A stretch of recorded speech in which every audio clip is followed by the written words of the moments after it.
Good morning student. आज हम हिंदी व्याकरण में चैप्टर 15 पदबंध तथा उपवाक्य का अध्ययन करेंगे। पद और पदबंध का वाक्य में उपयुक्त होने वाले शब्द पद कहलाता है। जैसे बालक एक शब्द है।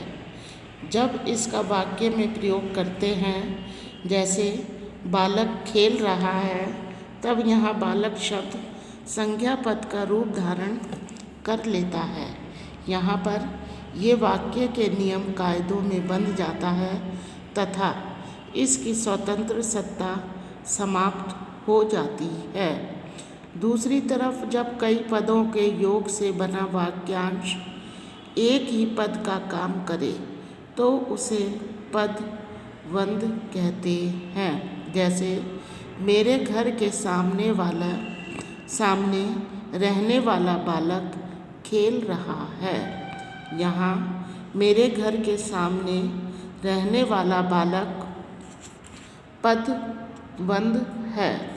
इस वाक्य में मेरे घर के सामने रहने वाला बालक में कई पद मिलकर एक ही पद का काम कर रहे हैं। ये पद एक नियत क्रम से और निश्चित अर्थ में प्रयुक्त है। यदि इन्हें अलग क्रम में रखेंगे तो अर्थ बदल जाएगा, निश्चित अर्थ नहीं रहेगा। अतः हम कह सकते हैं, जब दो या अधिक पद नियत क्रम या निश्चित अर्थ में किसी पद का कार्य करते हैं तो उन्हें पदबंध कहते हैं।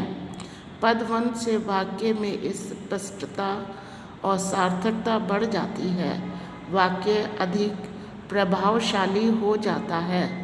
पद में 3 वाक्यों में स्पष्टता तथा सार्थकता बढ़ जाती है। वाक्य अधिक प्रभावशाली हो जाता है। पद में 3 बातें आवश्यक हैं। सबसे पहले इसमें एक से अधिक पद होते हैं।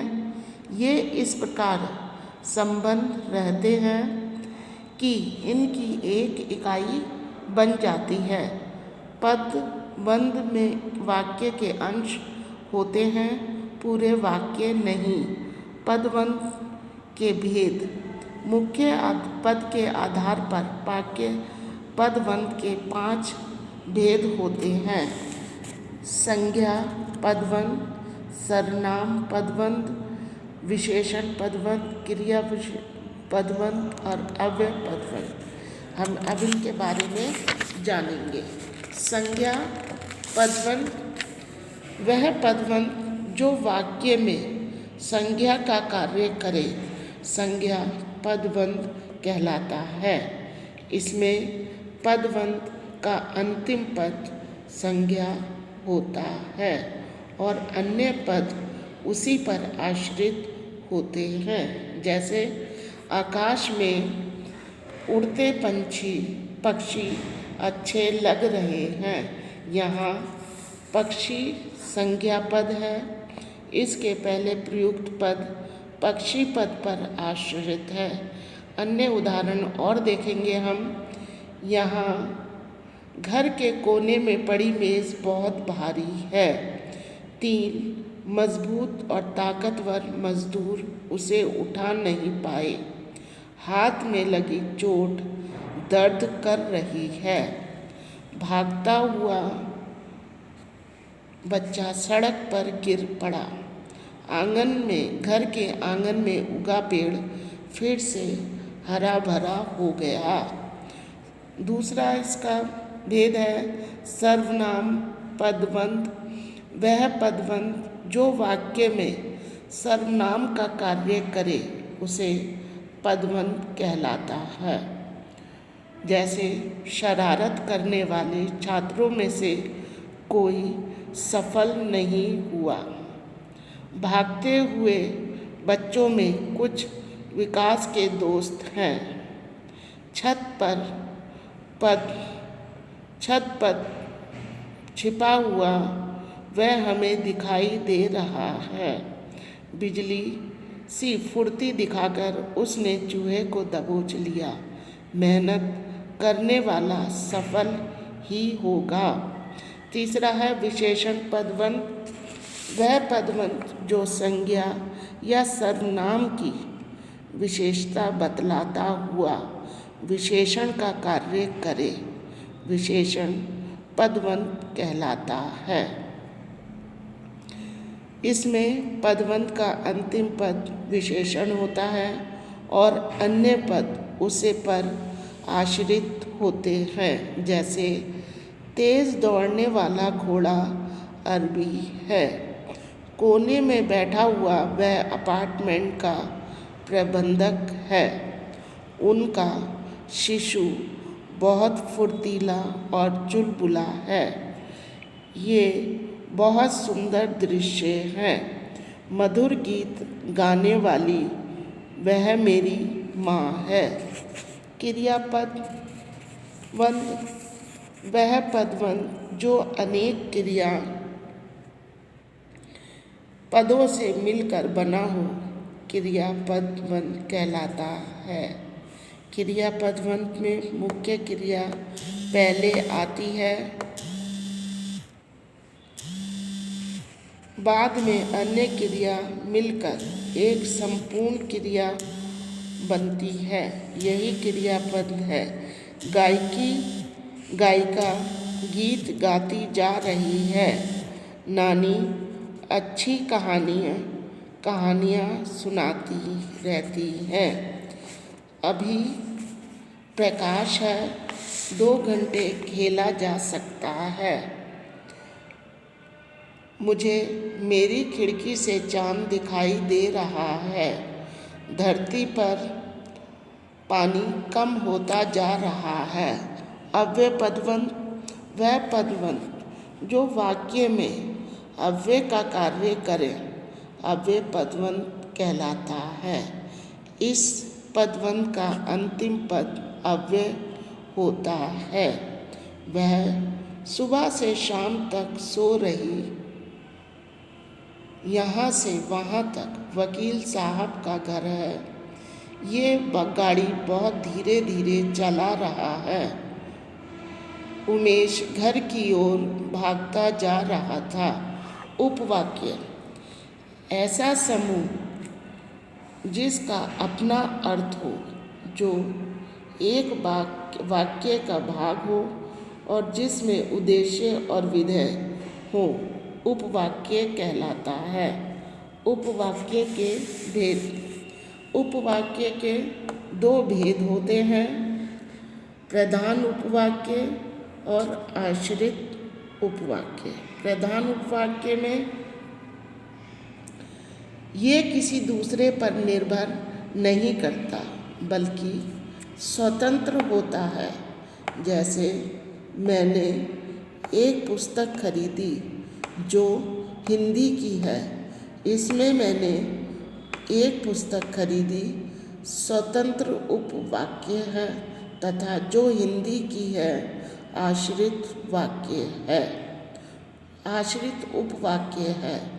आश्रित उपवाक्य ये प्रधान उपवाक्य पर आश्रित होता है।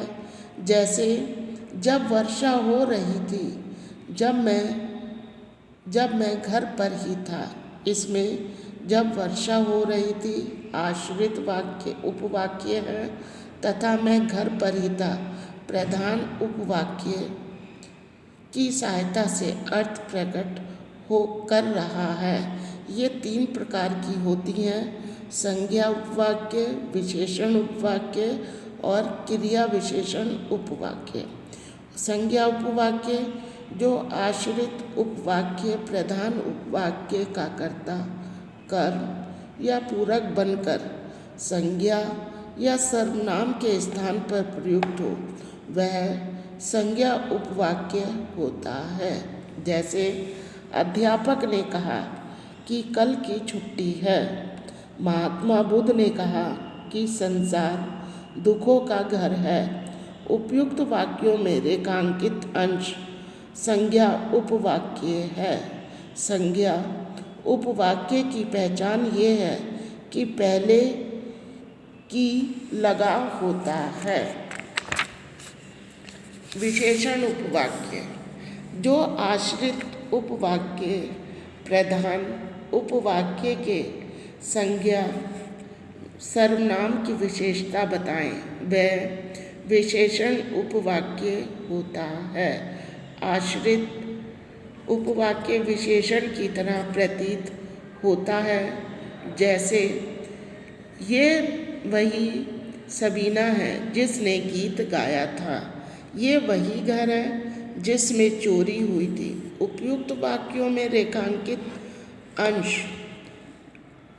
विशेषण उपवाक्य हैं। क्रिया विशेषण उपवाक्य जो आश्रित उपवाक्य मुख्य उपवाक्य की क्रिया काल या स्थान आदि से संबंध विशेषता बताएं, यानी क्रिया विशेषण की तरह उपयुक्त हों, उसे क्रिया विशेषण उपवाक्य कहते हैं। जैसे जब परिश्रम किया तो उसे सफलता मिली, यद्यपि वह कमज़ोर है पर वह सफल होगा ही। उपयुक्त वाक्यों में रेखांकित अंश क्रिया विशेषण उपवाक्य कहलाते हैं। या हम कह सकते हैं पूरे पाठ के सारांश में, नियत क्रम और निश्चित अर्थ में किसी पद का कार्य करने वाले दो या अधिक पदों का समूह पदवंत कहलाता है। पदवंत के 5 भेद हैं: संज्ञा पदवंत, सर्वनाम पदवंत, विशेषण पदवंत, क्रिया पदवंत और अव्यय पदवंत। ऐसा सब पद समूह जिसका अपना अर्थ हो, जो एक वाक्य का भाग हो और जिसमें उद्देश्य और विधेय हो, हाँ, उपवाक्य कहलाता है। उपवाक्य के भी 2 भेद होते हैं: प्रधान उपवाक्य और आश्रित उपवाक्य। आश्रित उपवाक्य के भी 3 प्रकार होते हैं: संज्ञा उपवाक्य, विशेषण उपवाक्य और क्रिया विशेषण उपवाक्य। ओके, अब हम यहाँ की इसकी एक्सरसाइज देखेंगे। रेखांकित पदबंधों का भेद लिखिए। हवा में उड़ा गुब्बारा फट गया। संज्ञा पदवंत, नदी कल कल करती बह रही है। अव्यय पदवंत, कर्कश शब्दों को बोलने वाली वह कौन है। विशेषण पदवंत, शरारती बच्चों में से कुछ भाग गए। सर्वनाम पदवंत, हरे रंग का पर्दा लटक रहा है। संज्ञा पदवंत, तेज गति से गाड़ी चलाता वह ट्रक से टकरा गया। सर्वनाम पदवंत, वह बच्चा तालाब में डूब गया। क्रियावंत पदवंत, बालकनी में खड़ा हुआ आदमी मेरा भाई है। संज्ञा पदवंत, बस स्टैंड पर खड़ा हुआ वह हमारा पड़ोसी है। सर्वनाम पदवंत, काला घोड़ा बहुत तेज दौड़ता है। विशेषण पदवंत, आश्रित उपवाक्यों को रेखांकित कीजिए तथा भेदों के नाम लिखिए। माँ ने कहा कि तुम सच बोलो। संज्ञा उपवाक्य, जब पानी बरसता है तो बहुत मच्छर आ जाते हैं। क्रिया विशेषण उपवाक्य, पिताजी ने कहा वह डॉक्टर बने। संज्ञा उपवाक्य, जहाँ जहाँ आचार्य गए उनका स्वागत हुआ।